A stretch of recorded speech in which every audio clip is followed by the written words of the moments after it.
방송산업에 지금 여러 가지 중첩된 규제들이 있는 것을 알고 있기에 개혁신당은 저희가 실제로 앞으로 정강에도 담아내겠지만은 자유와 창의를 창달하는 것을 목표로 하고 있기 때문에 상당한 자율성을 부여하는 형태의 정책 방향성을 설명드렸습니다. 그리고 지금까지 그 공영방송을 정의하는 여러 가지 잣대가 있지만 저는 KBS, EBS 그리고 MBC까지로 규정하겠습니다. 그런데 이 방송사들에 대해서 정치권이 정치적 영향력을 확대하기 위한 시도를 해왔던 것에 대해서 첫째로는 반성하고 그리고 개혁신당은 그런 움직임에 대해 가지고 강하게 규탄할 것이라고 제가 말씀드리겠습니다.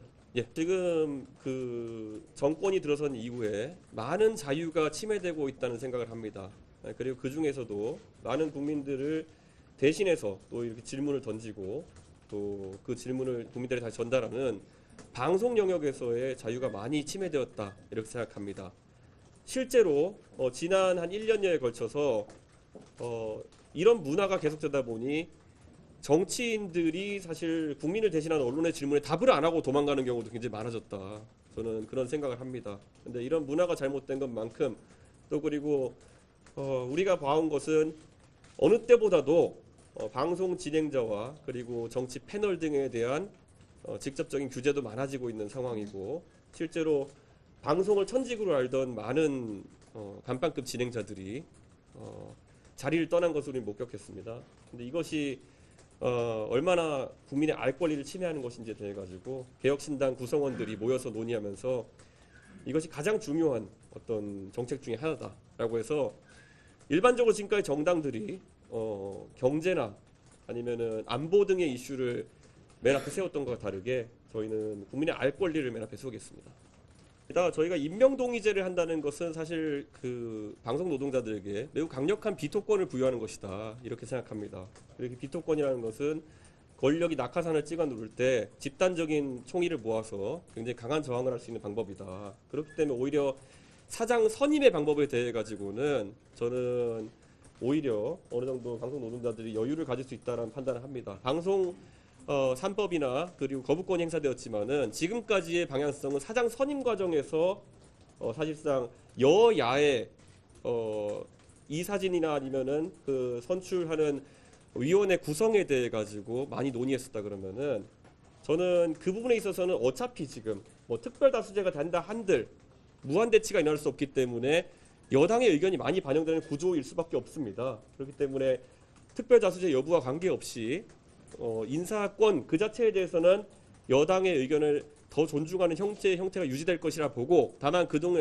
안에서 항상 그 언론 노동자들이 항상 이야기하는 그런 어떤 비토권을 활성화시키기 위해 가지고 그 지금까지는 일부 언론사에서 단체 협약을 통해 가지고 보도국장이나 아니면은 또 편집국장에 대해 가지고 이런 것들이 진행된 바 있고 또 민영방송사에서도 사장 임명 동의제가 진행된 바가 있습니다. 그런데 적어도 공영방송사에 대해서는 이것을 앞으로 저희가 22대 총선이 지난 뒤에는 법으로 강제할 수 있게 하겠다가 이번 저희 생각의 골자이고요. 사실 오늘 논의된 언론에 대한 여러 가지 생각들은 저희가 초안이 있었고 그것을 언론 노조와 그리고 또 KBS 관련 문제 같은 KBS 노조와도 저희가 상의를 거쳐서 일부 조정한 방안들입니다. 물론 그 노조의 의견이 그대로 반영되지는 않았겠지만은 저는 앞으로 개혁신당 같은 경우에는 이런 정책을 짜는 데 있어 가지고 보수정당은 항상 노동자 대표나 아니면 노조와의 교섭을 상당히 도외시하고 정책 결정을 하는 상황이 있었다면은 앞으로 그 사람이 관련된 정책에 대해 가지고는 개혁신당은 꼭 그 아래에 있는 노동자들까지 논의 대상으로 포함시키겠습니다. 예. 그 방송 3법에 대해서 거부권 행사가 된 것에 대해서는 저는 사실 그 법안이 언론 노동자들의 뜻이 상당히 투영된 법안인 것은 알고 있지만은 저는 그 안에서 또 세부 내용 중에 동의하지 않는 내용들도 있다. 방금 말씀드린 것처럼 특별다수제 같은 내용들 같은 경우에는 그리고 또 저는 시민단체가 사장 선임 구조에 참여하는 것들 같은 경우에는 오히려 혼란을 가중시킬 수 있는 측면이 있다고 평소에도 밝혀왔습니다. 그렇기 때문에 그 부분은 22대 국회가 되면은 다시 논의해볼 필요가 있다 이런 생각을 하고 저희 개혁신당이 이야기하는 그 공영방송에 대한 사장에 대한 임명 동의제가 앞으로 테이블에 같이 올라왔으면 하는 생각입니다. 예. 언론을 천직으로 여기던 분들이 여러 가지 이유로 본인의 이름을 달고 있던 프로를 벗어나서 뭐 해외에 지금 연수가 계신 분도 계시고 여러 가지 좀 안타까운 처우를 받고 계신 분들이 계신데 사실 그것은 사내 노동자나 아니면 외부 진행자나 공이 지금 나타나는 현상이다. 저는 이렇게 생각합니다. 그리고 그렇다고 해서 제가 아까 말했던 편향성 지적을 받은 사람들에 대한 편향성 지적 모두에 동의하는 것은 아닌 게 편향성 지적이라는 것은 또 그 자체가 편향된 지적인 경우도 있었습니다. 그렇기 때문에 저는 아주 구체적인 사례를 들거나 아니면 또 모두를 싸잡아가지고 실제 방송을 떠나 계신 분들이 편향성 논란이 있었다고 인정하지 않습니다. 저는. 예, 그것은 말 그대로 오히려 경영진의 편향성 때문에 물러나게 된 분도 있다라고 제가 확언해서 말씀드리겠습니다. 예, 공영방송의 진행자들은 충분히 훌륭한 경쟁을 통해 가지고 회사에 들어와서 또 전문적인 경력을 쌓은 인력을 양성하는 방향으로 가야 되는 것이 아닌가 이런 제 개인적인 철학을 갖고 있고 개혁신당의 구성원들도 그 방향성에 동의했기 때문에 오늘 이런 내용을 발표하게 됐습니다. 그래서 지금 뭐 내부 진행자들의 선임에서도 또 이제 한국방송공사 내에서도 또 공정성 시비가 일어나고 있는 것을 알고 있습니다.